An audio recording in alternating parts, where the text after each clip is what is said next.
Evening sa inyong lahat, no? At sa ating mga followers, ano?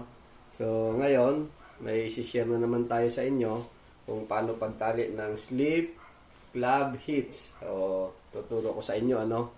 Okay, sundan nyo lang po ako. Samahan nyo ako sa video to. Tapusin nyo para makita nyo po kung paano ko gawin. So, shout out mo pala kay Cheryl at Charon, ano? Sa Building 3 Habitat. Ma'am, magandang gabi po. At kay Joy Clark sa Habitat din po, Building 5. Maraming salamat po sa inyo mga madam, sa inyong suporta.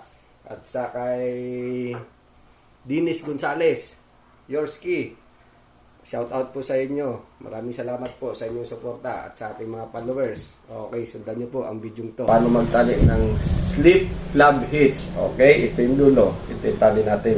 Okay, ito yung tatalian natin. Kunin mo to. Yung tatalian natin, dudukutin nyo lang sa baba. Ito yung dulo. I-cross nyo rito.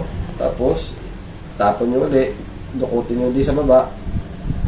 Tapos, nakaganyan na lodso. Kaganyan, yan. So, itong dulo, hilahin nyo lang. Pag hila, higpit na yan. Yan. Yan. Ganyan na yung ating sleep lab hitch. Okay? So, higpit na yung lodge. Oh. Pero madali lang din siyang tanggalin. Yan. I-focus mo si Jay. Mga lodi. So, pagtanggal niyan, hawakan niyo lang itong dulo. Release na yan. O, di ba?